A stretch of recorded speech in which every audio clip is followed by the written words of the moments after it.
Head of State, President Ramatar, and Agriculture Minister Dr. Leslie Ramsamy on June 8th met with residents of Morro Point, Myconi Creek. The meeting, which was held at the Carmel Primary School in Morro Point, was well attended by residents and rice farmers. The President spoke of the need for cheap and reliable energy supplies for millers and for the addition of value-added products. Somebody they came from Japan and brought a little gift to me. What do you think they brought to me? Some rice cake. Rice cake from Japan. All of these things because they have very cheap energy and they can add value to these things. So instead of only selling rice, they sell rice cake and make far more money on it in that way. But we need to have cheap energy if we are going to be competitive in the world market. If you look around us, look at Suriname, they have hydropower, they find oil, they have some oil, so they have much cheaper energy than we. Go to the west at Venezuela, they are power in cheap energy. Go to the nearest country to us in the north, Trinidad and Tobago, you will see that they also have cheap energy. So if you want to attract investment both locally, from both local business people and from abroad, you have to provide them with cheap energy so that these things could be economical for us to do. The President also emphasized the need for residents to have an education. You will make better choices in that way. Or a young lady, if she knows that she has a good career path ahead of her, she will not make children too young. Because some of the problems that we have are too many young women getting pregnant too early. And they might be able to postpone that in order for their own self-development in a way. So that is why education is important for many, many reasons. For economic reasons, for social reasons, for personal reasons. These things are very, very important and it helps develop the human capital. In addition, the President and his team visited ongoing works at several pump stations throughout the region. The team visited the Morro Point pump station and the Jagdeo and Hyde Park canals. At the Jagdeo Canal, a bridge is currently being built, and when this is completed, persons will be able to cross the Hyde Park Canal. The team also visited the Paradise pump station, and the President and Minister expressed their satisfaction at the works which are being done in keeping with the contract. President Ramatar explains the cricket bill and questions the motives for the removal of test matches from local service. The claims by some that the Cricket Administration Bill is an attempt by government to control the sport are untrue, says the President, as he explained. We have enough problems on our hands than to want to get involved in cricket, in the cricket politics. We got bigger politics to deal with. And our only intention was to have accountability in cricket. The only role that government would have had, and this came out not in the original bill, but it came out as a process of discussions and consultations and in the committee to set up an ombudsman. And the government would have done that with the West Indies Cricket Board to establish that, and then the government role would have been finished. So I don't know how, in what way, this bill would have given government control of the cricket as some of them are trying to make out. The decision by the West Indian Cricket Board to withdraw the long-awaited international test match between Guyana and New Zealand from the local shores may have been driven by what has been described as vested interests by President Ramatar. You know, cricket, like football nowadays, got huge amount of money involved in it, and I can only see, because there is no reason, there's absolutely no justifiable reason to say that government is trying to take control of cricket. So there must be some type of vested interest that is being defended here. In the President's opinion, the WICB has been arrogant in its actions. Imagine they don't invest anything in cricket. It's government that spend the money to create the stadium. We get political criticism sometimes about it. The government that invests, try to get the Marriott Hotel going here and other hotel accommodations so we could host these huge events and so forth. We take do all the investment and all the political risk and everything else. The WICB's decision will foster regional divisions instead of promoting unity, he added. As you know, cricket historically has played not only a role as a sport, but it has played a big role and one of the first institutions of integration and bringing the people of the Caribbean together. So what is happening here is a slap and an attack against the whole integration movement within the society. The WICB has moved the match scheduled for Guyana from June 26 to 29 to Barbados. You're watching the diary where we have been recapping the highlights of the country's president's weekly activities. More after the break. Government's efforts to continue the improvement of medical services have been negatively affected by the decision of the parliamentary opposition to cut funding for the specialty hospital and the medical sector. This move means that monies for the provision of medical gear for doctors and nurses, along with new equipment for hospitals and clinics such as those at Port Kaituma, Linden, Kokwani and Bartica, and new ambulances have not been approved. This move by the political opposition will adversely affect the provision and delivery of health care in communities across Guyana. The opposition's disapproval of monies for the Office of the President has affected several agencies such as the Civil Defense Commission.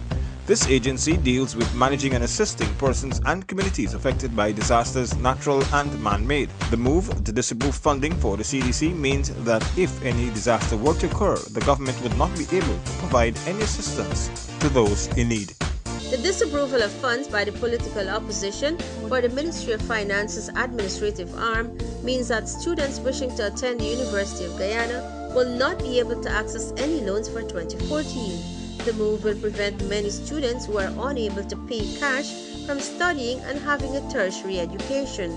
Most of these students are underprivileged and are unable to afford higher education to further their development and increase job opportunities. By cutting the administrative arm of the Office of the President's funding, the allocation for the provision of the Head of State Security has been removed. This action can compromise the security of President Donald Ramotar. This move sets a dangerous precedent and is unacceptable for any head of state, government, or right-thinking people of a democratic nation. Foreign investments will boost the economy, says the president. Chinese investors are welcome in Guyana and their investments are important to the country, similar to others. The president gave this response whilst responding to a question at a media conference at State House on June 7, which focused on fears expressed by several political rivals of a Chinese takeover of the country's economy whilst they take up residence in Guyana. We need investment now, and if you follow the trend of the world, Chinese seems to have more capital available that is helping to drive the world economy. China is now helping Africa a great lot. They're now building a huge railway connecting capital of Nairobi, capital of Kenya, to the port city of Mombasa. Major investments that are going into helping the infrastructure that was not done for hundreds of years at the river there. So I think you should not fall for the populist thing about criticizing the Chinese. Their investments are important to us and we welcome their investment here. Responding to questions about a possible think tank of experts to examine potential Chinese-led investments, the president said this was unnecessary for every Chinese proposed business venture. I think there's very clear guidelines, investment guidelines that we have, and I don't think the Chinese are going outside of those guidelines.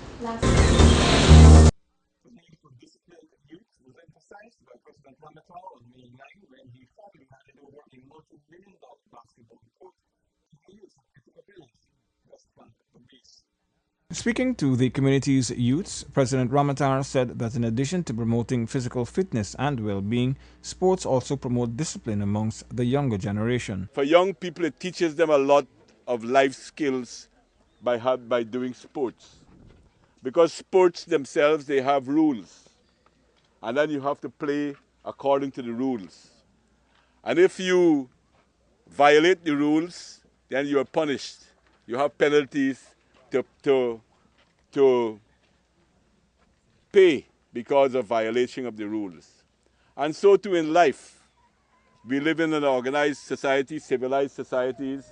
Societies got rules, got laws, got regulations, and therefore people are expected to live within those laws and to make a contribution in that regard.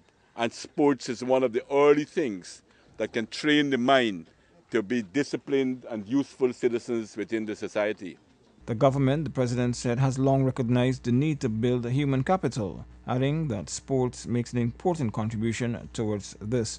He added that sports also keeps persons fit, and once they're fit, it is expected that their minds will also be mentally alert. For young people who are studying in the various disciplines, it is expected that you will be able to learn more and grasp the new professions, new education, and so forth that you can develop with.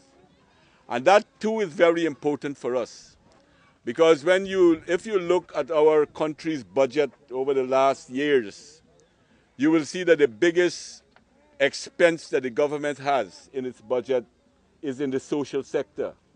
That money goes to education, health, housing, water, pensions, and that type of things.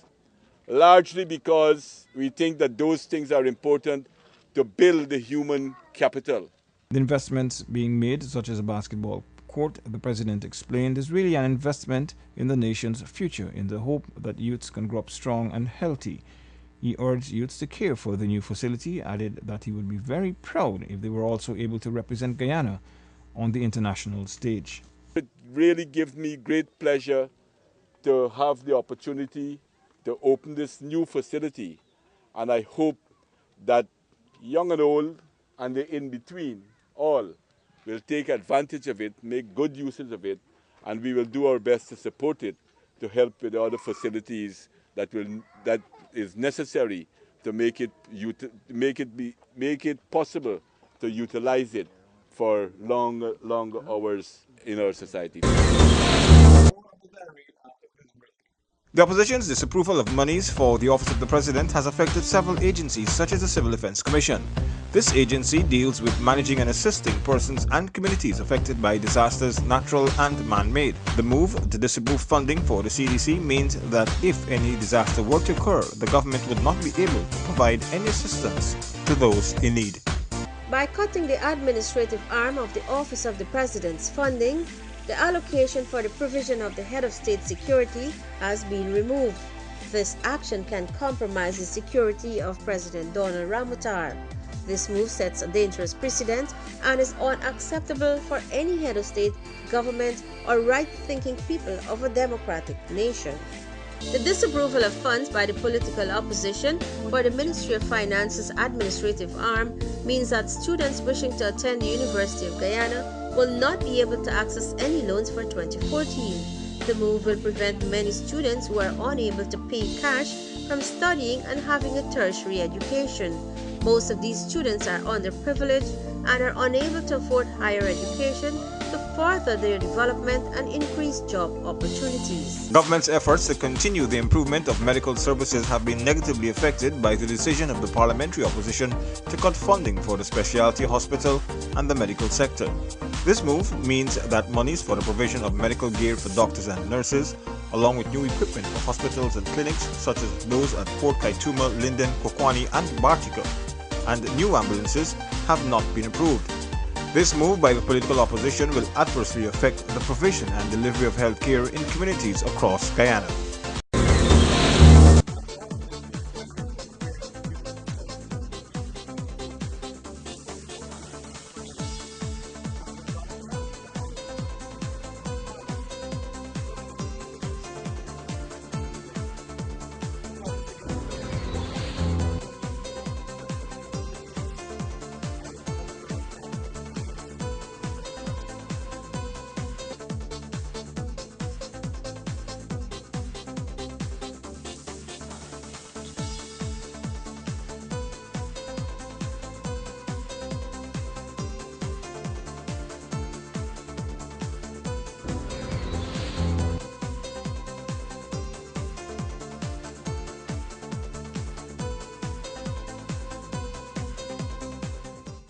President delivers first address to the United